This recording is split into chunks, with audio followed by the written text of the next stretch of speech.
रुकिए, एक पल के लिए रुकिए।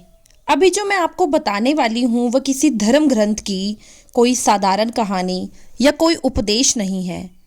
ये गरुड़ पुराण का वो कड़वा और खौफनाक सत्य है जो हजारों सालों से हमसे छुपाया गया था। क्या आप जानते हैं, जब किसी घर में एक बेटी का जन्म होता है तो वह कोई जैविक घटना नहीं होती। वह उस परम पिता परमात्मा का एक बहुत ही कठोर और रहस्यमयी चुनाव होता है। लेकिन भगवान किस पिता को, किस माँ को और किस घर को एक बेटी के लिए चुनते हैं? और सबसे डरावना सवाल, क्या आपका घर, क्या आपके कर्म उस चुनाव के लायक थे? आज हम गरुड़ पुराण के उन पन्नों को खोलेंगे जो आपको बताएंगे कि आखिर बेटियां किस घर में आती हैं और क्यों एक बेटी के जन्म लेते ही उस घर की रुकी हुई किस्मत अचानक से खुल जाती है। ये वीडियो बहुत ही ध्यान से देखें, क्योंकि अंत में गरुड़ पुराण का जो सत्य आपके सामने आएगा वह आपकी जिंदगी और आपके परिवार को देखने का पूरा नज़रिया हमेशा के लिए बदल देगा। हम सब यही मानते हैं कि किसी भी घर में बच्चा पैदा होना प्रकृति का नियम है, लेकिन गरुड़ पुराण और हमारे प्राचीन कर्म सिद्धांत इस विज्ञान से बहुत आगे की बात कहते हैं। गरुड़ पुराण चीख चीख कर कहता है कि इस दुनिया में किसी भी घर में, किसी भी आंगन में बेटी का जन्म लेना कोई संयोग या इत्तेफाक नहीं है। जब किसी घर में एक बेटी अपनी पहली सांस लेती है तो वह सिर्फ एक बच्ची का जन्म नहीं होता, वह इस ब्रह्मांड का बहुत बड़ा फैसला होता है। भगवान हर किसी को बेटी नहीं देते। आज मैं गरुड़ पुराण के उस सबसे खूबसूरत लेकिन सबसे ज़्यादा रुला देने वाले पन्ने को खोलने जा रही हूँ।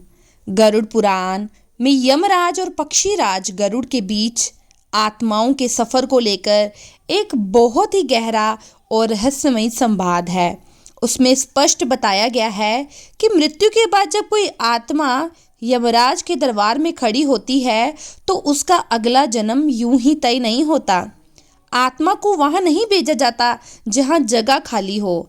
आत्मा को वहाँ भेजा जाता है जहाँ उसका उद्देश्य हो, जहाँ उसका कर्मों का कर्ज हो। और जब बात एक स्त्री, एक बेटी के रूप में जन्म लेने की आती है तो यमलोक के नियम बहुत बदल जाते हैं। हम बचपन से सुनते आए हैं कि बेटियां नसीब वालों को मिलती हैं, पर क्या आपने कभी सोचा है वह नसीब आखिर है क्या? वो नसीब कोई आसमान से टपकी हुई चीज़ नहीं है। वो नसीब आपके यानी उस पिता के पिछले जन्म के कर्म है। गरुड़ पुराण का सबसे कड़वा सच सुनिए। शास्त्रों में वर्णन आता है, जब इंसान के पिछले जन्मों के पाप या कर्ज बहुत भारी होते हैं, जब उसने पिछले जन्म में किसी का पैसा खाया होता है या किसी को बहुत तकलीफ देती है, तो प्रकृति उस कर्ज को वसूलने के लिए उसके घर में एक बेटे को जन्म देते हैं। जी हाँ, आपने बिल्कुल सही सुना। ज़्यादातर घरों में बेटे सिर्फ और सिर्फ उस पिता का पुराना कर्ज वसूलने, उसकी संपत्ति का बंटवारा करने और उसके पुण्यों को भोगने के लिए आते हैं। ये वो आत्माएं होती हैं जिन्हें आपसे कुछ लेना होता है, लेकिन इसके बिल्कुल विपरीत जब किसी इंसान के पिछले जन्मों के पुण्य अपने चरम पर होते हैं, जब उसने पिछले जन्म में बिना किसी स्वार्थ के लोगों की मदद की होती है, भूखों को खाना खिलाया होता है, किसी रोते हुए इंसान के आंसू पोंछे होते हैं, तब भगवान प्रकृति उस इंसान को फल देने के लिए उसके घर में एक बेटी को जन्म देती है। बेटी वो आत्मा होती है जिसे आपसे कुछ लेना नहीं होता, बल्कि वो आपको अपना सब कुछ देने आती है। यही वजह है कि आपने अक्सर देखा होगा, जब किसी घर में बेटी का जन्म होता है तो उस घर की ऊर्जा, उस घर का आभा मंडल अचानक से बदल जाता है। जो पिता कल तक बहुत कठोर था, बहुत गुस्से वाला था, छोटी छोटी बातों पर जल्ला उठता था, वह अपनी उस छोटी सी बच्ची को गोद में उठाते ही बिल्कुल मोम की तरह पिघल जाता है। उसके अंदर एक ऐसी करुणा, एक ऐसा प्रेम फूट पड़ता है जिसके बारे में उसे खुद भी नहीं पता। ये कोई चमत्कार नहीं है, ये उस पवित्र आत्मा का कमाल है। गरुड़ पुराण कहता है, बेटियां अपने साथ ब्रह्मांड की सबसे शुद्ध और सबसे कोमल ऊर्जा लेकर आती हैं। जब वह उस घर में सांस लेती हैं तो उनकी आभा मंडल से एक ऐसा कंपन निकलता है जो उस घर की सारी नकारात्मकता, सारे कलेश, सारे दरिद्रता के जालों को काट देता है। हम सदियों से एक मुहावरा सुनते आए हैं, बेटी तो घर की लक्ष्मी होती है। लेकिन हम इंसानों की बुद्धि इतनी छोटी है कि हमने लक्ष्मी का मतलब सिर्फ पैसा, धन समझ लिया। हमने लक्ष्मी को सोना और चांदी के सिक्कों में तोल दिया। गरुड़ पुराण और देवी भागवत महापुराण में बहुत ही स्पष्ट शब्दों में बताया गया है कि लक्ष्मी सिर्फ पैसों की देवी नहीं है। लक्ष्मी संतुलन की देवी है, लक्ष्मी शांति की देवी है, लक्ष्मी चेतना और करुणा की देवी है। और ये लक्ष्मी, ये सकारात्मक ऊर्जा उस घर में कभी नहीं टिकती जहाँ लोगों का आपस में अपमान होता है, जहाँ बात बात पर गालियाँ दी जाती हैं, जहाँ स्त्री को अपने पैर की जूती समझा जाता है और जहाँ स्वार्थ का बोलबाला है। तब हम कहते हैं बेटी लक्ष्मी है, तो इसका असली मतलब ये है कि भगवान ने उस बेटी को एक बदलाव का दूत बनाकर आपके घर भेजा है। वह खाली हाथ नहीं आती, वह अपने साथ अपने उन संचित पुण्यों को लेके आती है जो उसने पिछली कई यात्राओं में कमाए थे। जब वह नन्हे नन्हे कदमों से आपके घर में चलना शुरू करती है तो वह असल में आपके घर के वास्तु दोषों को, आपके घर की उस सारी ऊर्जा को अपने पैरों तले खत्म कर रही होती है। यही कारण है आपने अपने आसपास, अपने समाज में कई ऐसे परिवार देखे होंगे जो बेटी के जन्म से पहले कर्ज में डूबे हुए थे, जिनके घर में हमेशा कंगाली छाई रहती थी। लेकिन जैसे ही उस आंगन में बेटी की किलकारियां गूंजी, अचानक से पिता का व्यापार चल पड़ा। उसकी रुकी हुई तरक्की होने लगी। घर में अचानक से सुख और शांति ने डेरा डाल लिया। लोग इसे सिर्फ एक संयोग मान लेते हैं। लोग कहते हैं अरे बच्चे के पैर शुभ है, पर हकीकत में शास्त्र इसे पुण्यों का हस्तांतरण मानते हैं। उस बेटी की पवित्र आत्मा अपने पिता के कष्टों को देखकर अपने पुण्यों का एक हिस्सा अपने पिता के आभा बंडल में डाल देती है। वह अपने भाग्य से, अपनी किस्मत से उस पूरे परिवार को पालने लगती है। लेकिन अब यहाँ पर एक बहुत ही गहरा, बहुत ही डरावना सवाल पैदा होता है। अगर बेटियां सच में इतनी पवित्र होती हैं, अगर वो पुण्यों का फल होती हैं, फिर आज के समाज में कई घरों में बेटियों के जन्म पर मातम क्यों मनाया जाता है? क्यों आज भी कुछ परिवारों में जब वैद्य या डॉक्टर कहता है कि बेटी हुई है तो पिता का मुंह लटक जाता है, दादी मुंह फेर लेती है? क्यों बेटियों को जन्म से पहले ही मार दिया जाता है, या जन्म लेने के बाद उन्हें जिंदगी भर ये एहसास दिलाया जाता है कि वे एक बोझ है, पराया धन है? ये सवाल बहुत महत्वपूर्ण है और इसका जवाब आपको गरुड़ पुराण के उस कर्म सिद्धांत में मिलेगा, जिसे सुनकर आपकी रूह कांप जाएगी। शास्त्रों में वर्णन आता है, यमलोक से जो आत्मा धरती पर आने के लिए निकलती है, वो माँ के गर्भ में आने से पहले ही उस परिवार की, उन माता पिता के विचारों की ऊर्जा को महसूस कर लेती है। अगर उस परिवार के मन में डर है, अगर उनके अंदर बेटी को लेकर लालच है कि दहेज देना पड़ेगा, अगर उनके मन में स्त्री के प्रति कोई सम्मान नहीं, कोई भी उच्च कोटि की आत्मा, कोई भी शुद्ध और पवित्र आत्मा उस गर्भ में प्रवेश नहीं करती। वो आत्मा उस आंगन से वापस लौट जाती है। फिर उस गर्भ में कौन जन्म लेता है? उस घर में जन्म लेती है एक ऐसी आत्मा जो पिछले जन्म में उसी परिवार की कोई बहुत बड़ी दुश्मन रही हो, गरुड़ पुराण कहता है, जब आप एक बेटी को, एक स्त्री को बोझ समझते हैं तो आप असल में अपना ही विनाश बुला रहे होते हैं। लेकिन कभी कभी इस नियम का एक अपवाद भी होता है, एक ऐसा सच जो आपकी आंखों में आंसू ला देगा। कभी कभी बहुत ही पुरानी सोच वाले, बहुत ही कठोर और लालची परिवार में भी एक बहुत ही शुद्ध और पवित्र बेटी जन्म ले लेती है। वह उस घर में आती है जहां उसे प्यार नहीं मिलता, जहां उसे बेटों के बराबर हक नहीं मिलता। ऐसा क्यों होता है? गरुड़ पुराण के अनुसार ऐसी बेटियां साधारण आत्माएं नहीं होती, ये परिवर्तनकारी आत्माएं होती हैं। ये सबसे शक्तिशाली आत्माएं होती हैं।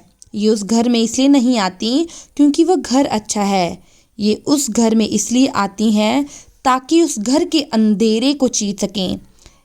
जैसे एक दीपक को अगर आप अंधेरे कमरे में रख देंगे तो वह दीपक ये शिकायत नहीं करता कि कितना अंधेरा है, वह दीपक चुपचाप जलकर उस कमरे को रोशन कर देता है।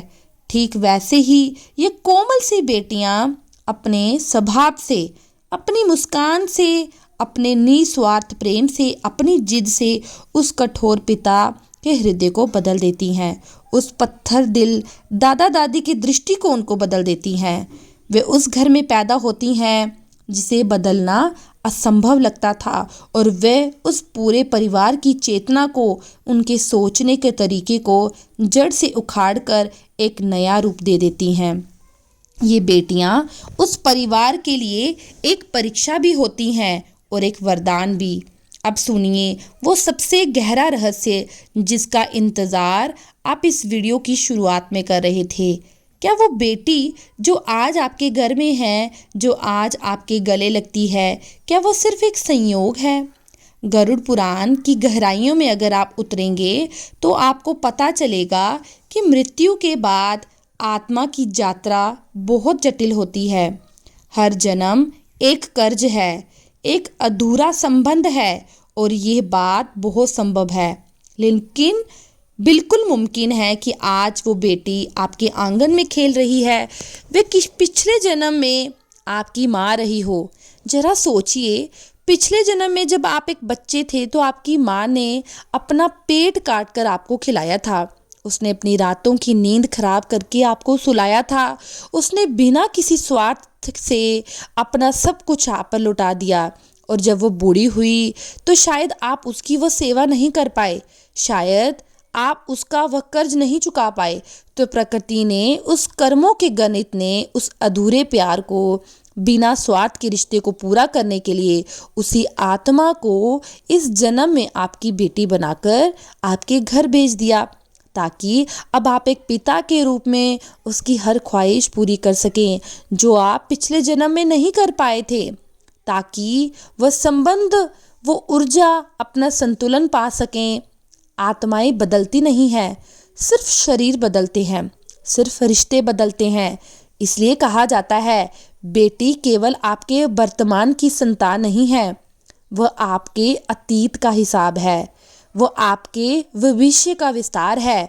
अब एक ऐसा प्रश्न जो हर इंसान को अंदर तक झंझोर देगा, जो बेटियों को लड़कों से कम आंकता है, यदि बेटी का जन्म कर्मों से जुड़ा है, यदि वो अपने साथ आपके घर में पुण्यों का भंडार लेके आती है, यदि वे आपके घर की दरिद्रता मिटाने आती है, तो क्या उस बेटी को कमतर समझना, क्या उसकी पढ़ाई पर खर्चा ना करना, क्या उसे जन्म से ही पराया समझना, स्वयं अपने ही भाग्य को, अपने ही किस्मत को लात मारना नहीं है।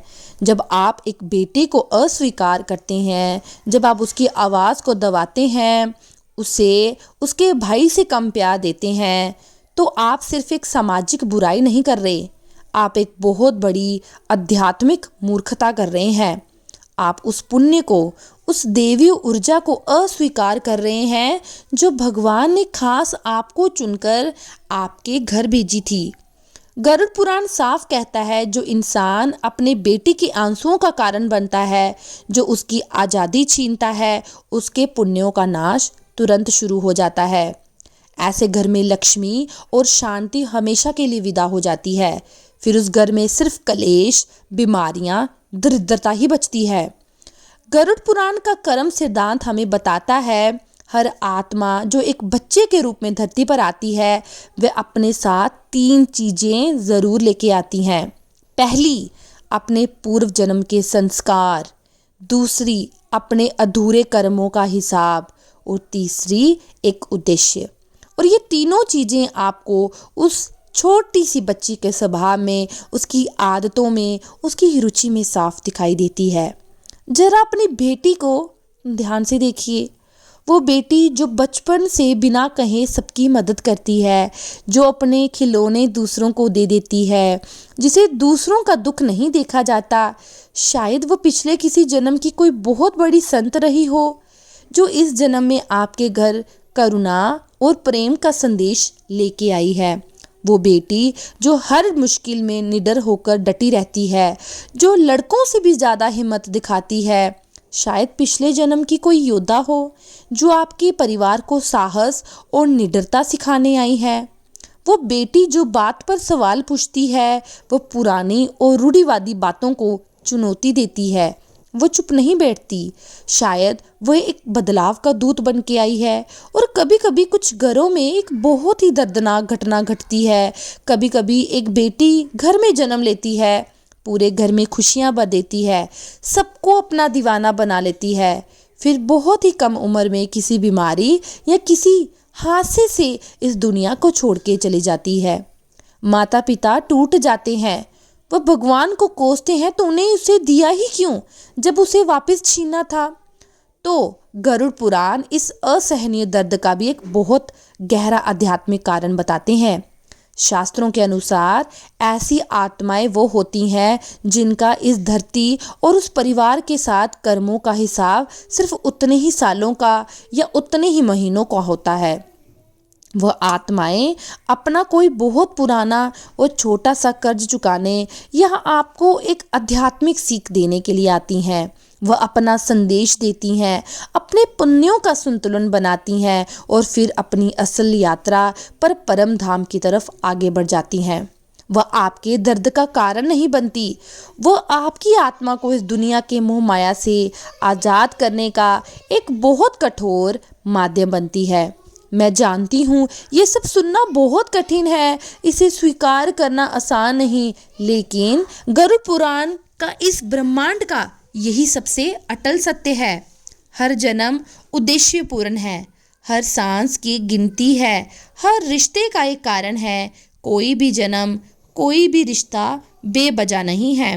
तो हम उस अंतिम और सबसे गहरे प्रश्न पर आते हैं जिसे हर माता पिता को अपने आप से पूछना चाहिए।